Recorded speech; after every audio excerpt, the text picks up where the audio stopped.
ব্যাখ্যা হচ্ছে যে ছেলেটা পড়াশোনা মানুষ হচ্ছে কারণ ছোট থেকেই একেবারে ভালো স্কুলে পড়াশোনা করতে পেরেছে, আর ভালো খরচা দিয়ে তার বাবা মা পড়াশোনা করিয়েছে, তার লালন পালন খুব ভালো হয়েছে, গাইডটা খুব সুন্দর হয়েছে, কোচ খুব সুন্দর পেয়েছে। এগুলো ভাষা দুনিয়ার মাঝে আজকাল, তাই না? সেই জন্য সে ডাক্তার হয়েছে, তো ইঞ্জিনিয়ার হয়েছে, ভালো আলেম হইতে পেরেছে না। আল্লাহ পাক রব্বুল আলামিন, আল্লাহর উপর যাদের তাওয়াক্কুল ভরসা আছে তাদেরকে আল্লাহ পাক রব্বুল আলামিন মানুষ করবেন, বড় করবেন, তাদেরকে আল্লাহ জ্ঞানী করবেন, আলেম করবেন, তাদেরকে যোগ্যতা দিবেন, সম্মান দিবেন, আল্লাহ তার জন্য ব্যবস্থা তৈরি করে দেবেন। মুসাব্বিবুল আসবাব, সবকিছু আল্লাহর হাতে।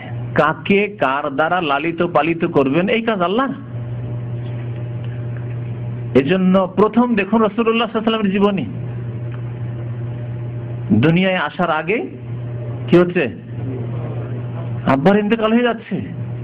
আব্বা কালো না সাদা, লম্বা না সুন্দর না কেমন দেখলেন না, দেখার সুযোগ পেলেন না। দুনিয়া আসলেন তার আগে আব্বা নেই। মাকে কোন রকম দেখলেন বাল্য জীবনে, মাকে হারিয়ে ফেললেন, মায়েরও ইন্তেকাল হয়ে গেল। তাও হয়তো মনে থাকলো যে মাই কেমন ছিল নাবালক জীবনে। দাদা দেখাশোনা করতেন, একটু সামান্য বড় হয়েছেন, দাদাকে হারিয়ে ফেললেন। আল্লাহ পাক আবার তৈরি করে দিলেন, কাকে দিয়ে লালিত পালিত করবেন? আবু তালেব চাচাকে তৈরি করে দিলেন। আল্লাহ পাক রব্বুল আলামিন এমন করে তৈরি করলেন যে কোন মাদ্রাসায়, কোন প্রতিষ্ঠানে, কোন ওস্তাদের সামনে আলিফ বা তাসা, আলিফ জার নুজান্না এসব শিখা, এসব কিছুই শিখেননি, যাতে করে এই কথা না বলতে পারে যখন রাসূলুল্লাহ সাল্লাল্লাহু আলাইহি ওয়াসাল্লাম নবী আসলেন, আরে আমি থেকে শিখে মানুষ করেছি। দুনিয়ায় বলার কেউ নেই, তাই না? আছে? আমাদেরকে বলার আছে। আমাদেরকে মক্তব যারা কায়দাও পড়িয়েছে, আলিফ বা তাসা যাদের কাছে পড়েছি, আর যাদের কাছে আমাদের ফার্সি প্রাথমিক কিতাবগুলি পড়েছি, মিজান পড়েছি, তারাও এখনো অনেকে বেঁচে আছেন, অনেকে ইন্তেকাল করেছে রাহমাতুল্লাহি আলাইহিম। তো তাদের অবদানের কথা তারা উল্লেখ করতে পারেন যে যতই বড় হোক এদেরকে আমরা পড়ে মানুষ করেছি, এরা আমার ছাত্র, এদের কাছে এরা আমার কাছ থেকে শিখেছে, বলার মতো অনেকে আছে না? কিন্তু রাসূলুল্লাহ সাল্লাল্লাহু আলাইহি ওয়াসাল্লামের উপর আল্লাহর ছাড়া আর কারো যেন ইহসানের কথা না থাকে, আল্লাহ ছাড়া আর কারো অবদানের কথা কেউ বলতে না পারে যে আমার অবদানে তো মানুষ হয়েছে, এত বড় মানুষ হয়েছে। সেজন্য আল্লাহ পাক রব্বুল আলামিন বাবা নেই, মা নেই, কোনো ওস্তাদ নেই, কোনো জায়গায় কিছু শিখে নেই, নিরক্ষর হয়ে আল্লাহ পাক এই বড় গুণ বলে কোরআনে কারিমে উল্লেখ করেছেন, আন-নবী আল উম্মি, নিরক্ষর, যার কাছে অক্ষরের কোনো জ্ঞান ছিল না, আলিফ বা তাসা শিখেননি, তাকে আল্লাহ পাক রব্বুল এত শ্রেষ্ঠ মানুষ, মহামানব তৈরি করলেন যে সারা বিশ্বের সবচেয়ে বড় মুআল্লিম, বড় ওস্তাদ তিনি সাল্লাল্লাহু আলাইহি ওয়াসাল্লাম।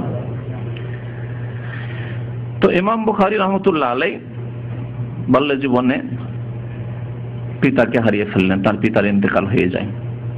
তার আম্মা বড়ই দিনদার, পরহেজগার, আল্লাহ ওয়ালি রমণী ছিলেন, লালন পালন করা শুরু করলেন।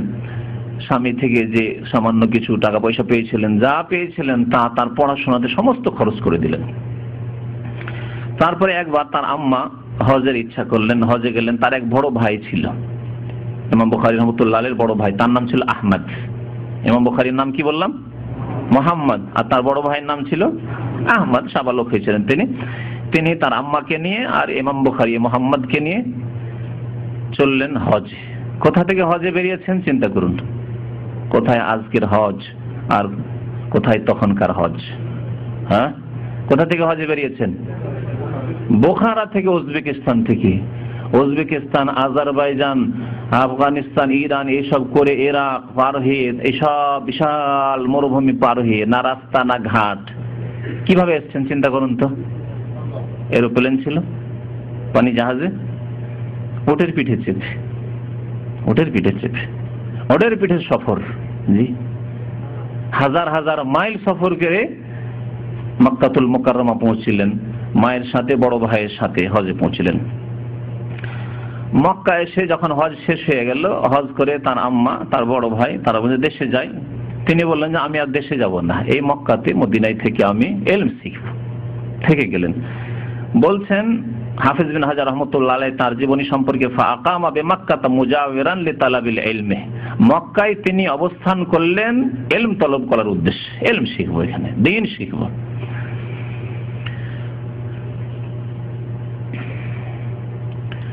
ইমাম বুখারী রাহমাতুল্লাহ বাল্য জীবনের একটি ঘটনাও তার জীবনে উল্লেখ করা হয়েছে। তারিখে বোখারা, বোখারা শহরের ইতিহাস নামক একটি কিতাব রয়েছে সেই কিতাবে, এবং ইমাম লালকাই রহমতুল্লাহ আলাই কিতাবুস সুন্নাহ তার একটি কিতাব রয়েছে আকীদার কিতাব, সেই কিতাবে উল্লেখ করেছেন এই ঘটনাটি যে ইমাম বুখারী রহমতুল্লাহ আলাই এর জন্ম যখন হয় তখন তো তার দৃষ্টিশক্তি ছিল, কিন্তু জাহাবাত আইনাহু ফি সিগারিহি, বাল্য জীবনে হঠাৎ করে তার দৃষ্টিশক্তি শেষ হয়ে যায়, অন্ধ হয়ে যান তিনি। ছোট নাবালক ছিল, হঠাৎ করে দুই চোখ অন্ধ হয়ে যায়। তারপরে মা খুব কান্নাকাটি করে আল্লাহর দরবারে যে আল্লাহ, আমার এই ছেলে এতিম ছেলে, বাবা নেই, আর ছেলে অন্ধ হয়ে গেল, কে আর দেখাশোনা করবে? আল্লাহ তুমি তার দৃষ্টি ফিরিয়ে দাও। খুব দোয়া করেছে আল্লাহ পাক রব্বুল আলামিনের কাছে। আল্লাহ যে মানুষের দোয়া শোনেন, এবং আল্লাহর কাছে দোয়া করতে গিয়ে কোনো কিছুকে অসম্ভব মনে করার কিছু নেই। ইন্নাল্লাহা আলা কুল্লি শাইইন কাদির, আল্লাহ পাক সব কিছুই করতে পারেন, সর্বশক্তিমান। আল্লাহ কি দিতে পারেন না এই কথা চিন্তা করেন, সবকিছুই আল্লাহ পাক রব্বুল আলামিন দিতে পারেন। দোয়া খুব করতেন, রাত্রে উঠে তাহাজ্জুদ পড়ে যেই সময়গুলিতে দোয়া হয় দোয়া করতেন। একদিন হঠাৎ করে রাত্রে তার মা ঘুমিয়ে আছেন আর দেখছেন স্বপ্নে ইব্রাহিম খলিলুল্লাহ আলাইহিস সালাতু সালামকে, বলছেন ফারাআত উম্মুল খলিল আলাইহিস সালাম ফিল মানাম, স্বপ্নে দেখছেন যে ইব্রাহিম আলাইহিস সালাতু সালাম হাজির হয়ে গেছেন সামনে। ফাকাল আল্লাহ, এসে বলছেন ইব্রাহিম খলিলুল্লাহ, আল্লাহর শ্রেষ্ঠ রাসূল, যত আম্বিয়া এবং রাসূল রয়েছেন তাদের মধ্যে শ্রেষ্ঠ রাসূল মুহাম্মদুর রাসূলুল্লাহ সাল্লাল্লাহু আলাইহি সাল্লাম, এবং তারপরেই তার সাথেই ইব্রাহিম খলিলুল্লাহ।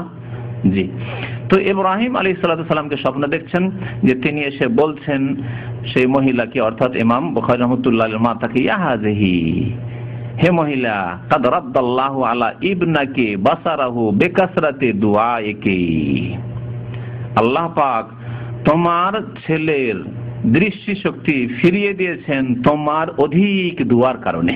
বিকাসরাতে দুআইকে, তোমার খুব বেশি বেশি দুয়ার কারণে আল্লাহ পাক তোমার ছেলের দৃষ্টি শক্তি ফিরিয়ে দিয়েছেন। ফাসবাহা, রাত্রে স্বপ্ন দেখলেন সকাল হলো, সকাল হতে ছেলের ঘুম ভেঙেছে। ওয়াকাদ রাদ্দাল্লাহু আলাইহি বাসারাহু, সকালে দেখছেন যে ছেলে সুন্দর দেখছে, সুন্দর দৃষ্টি শক্তি ফিরে এসেছে। আল্লাহু আকবার। ইমাম বুখারী রাহমাতুল্লাহ আলাইহি সম্পর্কে বলছিলাম যে তার লালন পালন হয়েছে হালাল রিজিক দিয়ে। মায়ের যে দুধ খেয়েছেন হালাল, সেটাও হারাম হতে পারে, হতে পারে নাকি?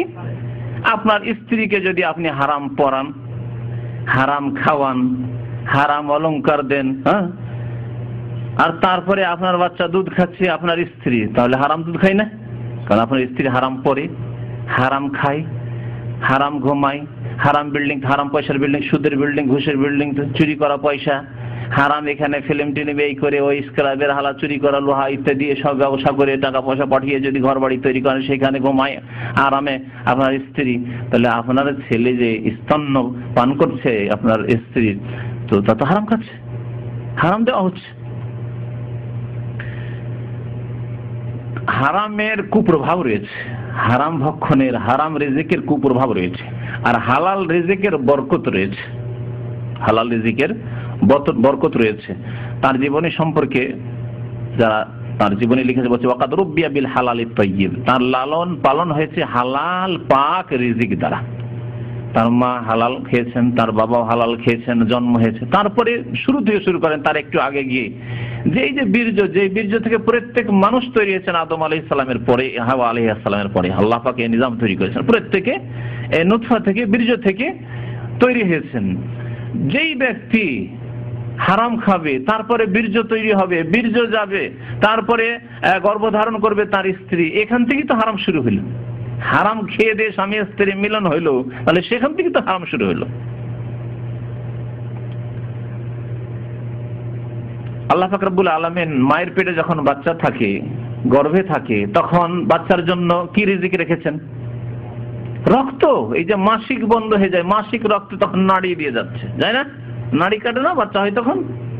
নাড়ি কাটে কি জন্য? নাড়ি দিয়ে খাবার যাচ্ছিল, ও মায়ের পেট থেকে মাসিকটা, আর মাসিকটা বেরিয়ে না এসে মাসিক বন্ধ হয়ে গেছে, ওই নাড়ি দিয়ে তখন বাচ্চার খাবার যেতে লেগেছে। প্রত্যেকের খাবার হয়েছে 10 মাস ধরে, 9 মাস 10 মাস ধরে, যতদিন মায়ের পেটে আমরা থেকেছি, তাই না? তাহলে ওই মা যদি হারাম খায়, তাহলে সেখান থেকে ওই যে মাসিক রক্ত যাচ্ছে সেটাও তো হারাম খেয়ে, হারাম থেকে তৈরি হয়ে যাচ্ছে। এখান থেকেই তো হারাম শুরু হয়ে গেল, এর কুপ্রভাব শুরু হয়ে যাবে তখন।